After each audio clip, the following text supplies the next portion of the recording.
बांग्लादेश का नया राष्ट्रपिता उस्मान हादी होगा क्या? क्या उस्मान हादी को मरवाने वाले वहीं के हुक्मरान हैं? बांग्लादेश में बहुत बढ़ गया था उस्मान हादी का कद, शायद इसीलिए उसे रास्ते से हटाया गया, ऐसा आरोप लग रहा है। नमस्कार, मैं हूं आशीष त्रिपाठी आपके साथ।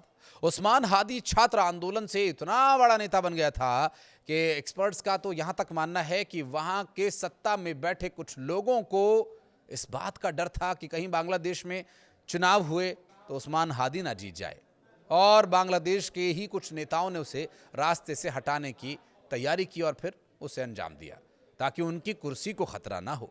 और अब भारत विरोधी माहौल वहां बनाया जा रहा है। भारत ने सिर्फ शेख हसीना को शरण इसलिए दी है मानवता के लिहाज से, क्योंकि शेख हसीना कोई आतंकवादी तो है नहीं। उन पर आरोप यह है कि छात्र आंदोलन में प्रदर्शन के दौरान जो छात्र वहां मारे गए उसकी जिम्मेदार शेख हसीना है, यह आरोप उन पर लग रहा है। इस मामले की वहां जांच हुई नहीं हुई, क्या हुआ, उन्होंने एक सब कमेटी का गठन करके उनको वहां दोषी ठहरा दिया और फिर उनकी सजाए मौत मुकर्रर कर दी गई।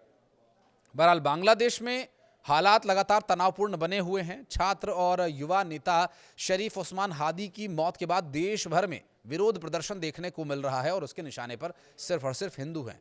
ढाका यूनिवर्सिटी में शेख मुजीबुर रहमान पर बने उनके नाम पर बने हॉल को उस्मान हादी के नाम पर किए जाने की मांग उठ रही है।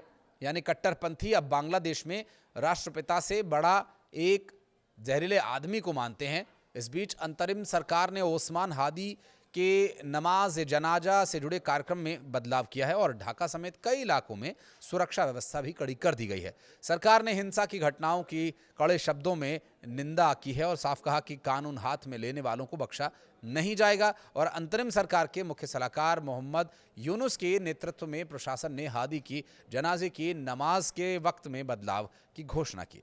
सरकार की ओर से एक पोस्ट में कहा गया कि शहीद उस्मान हादी के जनाजे की नमाज 19 दिसंबर दोपहर 2 बजे ढाका के जातीय संसद भवन के साउथ प्लाजा में होगी और इसके पहले इसका जो समय था वो 2:30 पर रखा गया था। प्रशासन ने जनाजे में शामिल होने वालों के लिए सख्त सुरक्षा के निर्देश भी जारी किए हुए हैं।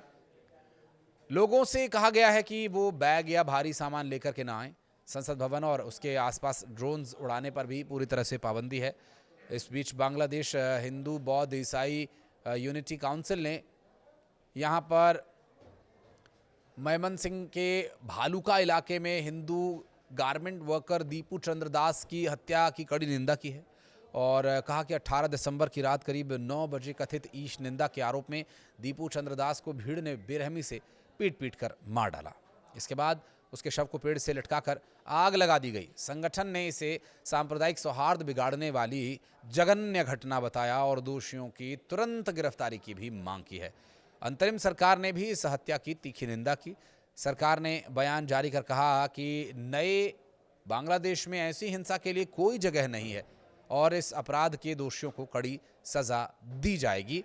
तनाव तब और बढ़ गया जब शरीफ उस्मान हादी का शव सिंगापुर से ढाका लाया गया। उस्मान हादी इंकलाबिया मंचों के प्रवक्ता थे और पिछले साल जुलाई आंदोलन से उभरे प्रमुख चेहरे के रूप में वो सामने आए। मुख्य सलाहकार मोहम्मद यूनुस ने इसकी पुष्टि की कि बांग्लादेश एयरलाइंस की फ्लाइट से शुक्रवार शाम 5:48 पर हादी का पार्थिव शरीर ढाका के हजरत शाहजलाल अंतर्राष्ट्रीय हवाई अड्डे पर पहुंचा और इनकलाबिया मंचों ने अपने समर्थकों के साथ अपील की है कि संगठन के बाहर से आने वाले किसी भी निर्देश या उकसावे में न आए। संगठन ने कहा कि हादी का ताबूत ढाका यूनिवर्सिटी सेंट्रल मस्जिद में लाया जाएगा। न्याय की मांग को लेकर नारेबाजी जारी रहेगी। हादी की मौत के बाद ढाका के शाहबाग चौराहे पर प्रदर्शन तेज हो गया। कई जगह भारत विरोधी नारे लगाए गए। सोशल मीडिया पर राजनयिक मिशन के पास पथराव और हिंसक घटनाओं की खबर भी आई और कुछ प्रदर्शनकारियों ने अंतरिम सरकार के बजाय क्रांतिकारी सरकार की मांग की थी। स्थिति को देखते हुए बॉर्डर गार्ड बांग्लादेश के जवानों को एयरपोर्ट, करवाना बाजार, होटल, इंटरकॉन्टिनेंटल समेत कई अहम इलाकों में तैनात किया गया है। अमेरिकी दूतावास ने अपने नागरिकों के लिए सुरक्षा एडवाइजरी जारी करते हुए ढाका में भारी ट्रैफिक और हिंसा की आशंका जताई है। इंकलाबिया मंचा के प्रवक्ता शरीफ उस्मान हादी को उसके परिवार की इच्छा के अनुसार राष्ट्रीय कवि काजी नजरुल इस्लाम के पास दफनाया जाएगा। ये जानकारी Dhaka university central students union की मुक्ति संग्राम और लोकतांत्रिक आंदोलन सचिव फातिमा तस्नीम जुमा ने शुक्रवार शाम फेसबुक पोस्ट के जरिए दी। इसकी पुष्टि इंकलाबिया मंच के आधिकारिक पेज से की गई है। जुमा ने बताया कि हादी का शव लेकर वाहन एयरपोर्ट से रवाना होकर मुर्दाघर के लिए रवाना हो चुका है और उसके बाद फिर इंकलाबिया मंचा के कार्यकर्ता शाहबाग में अपनी मौजूदगी दर्ज कराने भी पहुंचे।